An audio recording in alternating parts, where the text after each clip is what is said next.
Chapter 4. Welcome back. Chapter 4 of The Strange Case of Dr. Jekyll and Mr. Hyde by Robert Louis Stevenson. My name's Andrew, by the way, if you don't know me. You might know me from other places.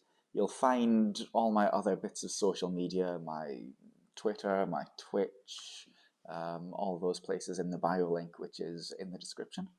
And that's available for lots of other things as well, like my Amazon wish list and coffee and some charities I support and so on.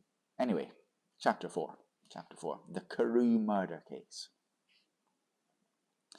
Nearly a year later, in the month of October 18-something, London was startled by a crime of singular ferocity, and rendered all the more notable by the high position of the victim. The details were few and startling. A maidservant, sitting alone in a house not far from the river, had gone upstairs to bed about 11. Although a fog rolled over the city in the small hours, the early part of the night was cloudless, and the lane, which the maid's window overlooked, was brilliantly lit by the full moon.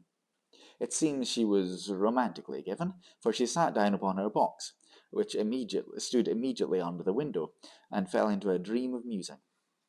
Never, as she used to say with streaming tears when she narrated that experience, never had she felt more at peace with all men or thought more kindly of the world.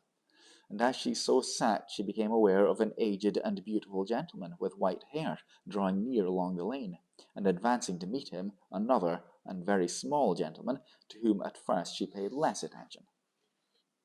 When they had come within speech, which was just under the maid's eyes, the older man bowed and accosted the other with a very pretty manner of politeness.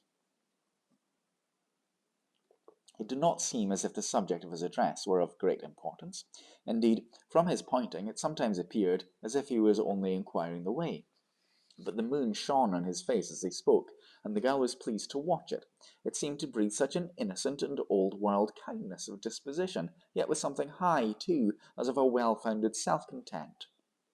Presently, her eye wandered to the other, and she was surprised to recognize in him a certain Mr. Hyde, who had once visited her master, and for whom she had conceived a dislike. He had in his hand a heavy cane, with which he was trifling, but he answered never a word, and seemed to listen with an ill-contained impatience. And then, all of a sudden, he broke out in a great flame of anger, stamping with his foot, brandishing the cane, and carrying on, as the maid described it, like a madman. The old gentleman took a step back, with the air of one very much surprised and a trifle hurt, and at that Mr. Hyde broke out of all bounds, and clubbed him to the earth. The next moment, with ape-like fury, he was trampling his victim underfoot, and hailing down a storm of blows, under which the bones were audibly shattered, and the body jumped upon the roadway. At the horror of these sights and sounds, the maid fainted. It was 2 o'clock when she came to herself and called for the police. The murderer was gone long ago, but there lay his victim in the middle of the lane, incredibly mangled. The stick with which the deed had been done, although it was of some rare and very tough and heavy wood, had broken in the middle under the stress of this insensate cruelty, and one splintered half had rolled in the neighbouring gutter. The other, without doubt, had been carried away by the murderer. A purse and a gold watch were found upon the victim, but no cards or papers except a sealed and stamped envelope, which he had been probably carrying to the post, and which bore the name and address of Mr. Utterson. This was brought to the lawyer the next morning, before he was out of bed, and he had no sooner seen it, and had been told the circumstances, than he shot out a solemn lip. "I shall say nothing till I have seen the body," said he. "This must be very serious. Have the kindness to wait while I dress." And while the same grave countenance, he hurried through his breakfast and drove to the police station, whither the body had been carried. As soon as he came into the cell, he nodded. "Yes," said he, "I recognize him, and I am sorry to say that this is Sir Danvers Carew." "Good God, sir!" exclaimed the officer. "Is it possible?" And the very next moment his eye lighted upon the professional ambition. "This'll make a great deal of noise," he said, "and perhaps you can help us to the man." And he briefly narrated what the maid had seen, and showed the broken stick. Mr. Utterson had already quailed at the name of Hyde, but when the stick was laid before him, he could doubt no longer. Broken and battered as it was, he recognized it for one that he had himself presented many years before to Henry Jekyll. "Is this Mr. Hyde person small of stature?" he inquired. "Oh, particularly small and particularly wicked-looking is what the maid calls him," said the officer. Mr. Utterson reflected, and then, raising his head, "If you'll come with me into the cab," he said, "I think I can take you to his house." It was by this time about 9 in the morning, and the first fog of the season. A great chocolate-coloured pall lowered over heaven, but the wind was continually charging and routing these embattled vapours, so that as the cab crawled from street to street, Mr. Utterson beheld a marvellous number of degrees and hues of twilight. For here it would be dark like the back end of evening, and there would glow a rich, lurid brown, like the light of some strange conflagration. And here, for a moment, the fog would be quite broken up, and a haggard shaft of daylight would glance in between the swirling wreaths.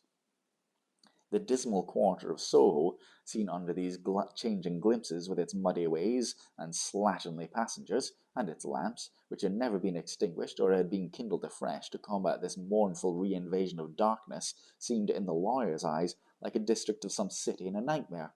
The thoughts of his mind, besides, were of the gloomiest dye, and when he glanced at his companion of the drive, he was conscious of some touch of that terror of the law and the law officers which may at times assail the most honest. As the cab drew up before the address indicated, the fog lifted a little and showed him a dingy street, a gin palace, a low French eating-house, a shop for the retail of penny numbers and twopenny salads, many ragged children huddled in the doorways, and many women of many different nationalities passing out, key in hand, to have a morning glass. And the next moment the fog settled down again upon that part, as brown as umber, and cut him off from his blackguardly surroundings. This was the home of Henry Jekyll's favourite, of a man who was heir to 250,000 sterling. An ivory-faced and silver-haired old woman opened the door. She had an evil face, smoothed by hypocrisy, but her manners were excellent. "Yes," she said, "this was Mr. Hyde's, but he was not at home. He had been in that night very late, but had gone away again in less than an hour. There was nothing strange in that. His habits were very irregular, and he was often absent. For instance, it was nearly 2 months since she had seen until yesterday." "Very well, then, we wish to see his rooms," said the lawyer, "and when the woman began to declare it was impossible, I had better tell you who this person is," he added. "This is Inspector Newcomen of Scotland Yard." A flash of odious joy appeared on the woman's face. "Ah," she said, "he's in trouble. What has he done?" Shut up. Mr. Utterson and the inspector exchanged glances. "He does seem a very popular character," observed the latter. "And now, my good woman, just let me in, and this gentleman will have a look about us." In the whole extent of the house, which, but for the old woman, remained otherwise empty, Mr. Hyde had used only a couple of rooms, but these were furnished with luxury and good taste. A closet was filled with wine, the plate was of silver, the napery, excellent, whatever that is. A good picture hung upon the walls, a gift, as Utterson supposed, from Henry Jekyll, who was much of a connoisseur, and the carpets were of many piles and agreeable in colour. At this moment, however, the rooms bore every mark of having been recently and hurriedly ransacked. Clothes lay about the floor, with their pockets inside out. Lock-fast drawers stood open, and on the hearth there lay a pile of grey ashes, as though many papers had been burned. From these embers the inspector disinterred the butt end of a green cheque-book, which had resisted the action of the fire. The other half of the stick was found behind the door, and as this clinched his suspicions, the officer declared himself delighted. A visit to the bank, where several £1,000s were found to be lying to the murderer's credit, completed his gratification. "You may depend upon it, sir," he told Mr. Utterson. "I have him in my hand. He must have lost his head, or he would never have left the stick, or above all burned the cheque-book. Why, money's life to the man. We have nothing to do but wait for him at the bank and get out the handbills. The last, however, was not so easy of accomplishment, for Mr. Hyde had numbered few familiars. Even the master of the servant-maid had only seen him twice. His family could nowhere be traced. He had never been photographed, and the few who could describe him differed wildly, as common observers will. Only on one point were they agreed, and that was the haunting sense of unexpressed deformity with which the fugitive impressed his beholders.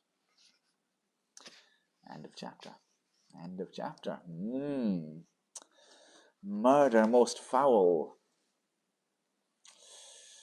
Definitely Hyde. Can't be anyone else, can it? Stick in both places, the murder scene and in his house. It's got to be Hyde. But where is he? Where is he gone?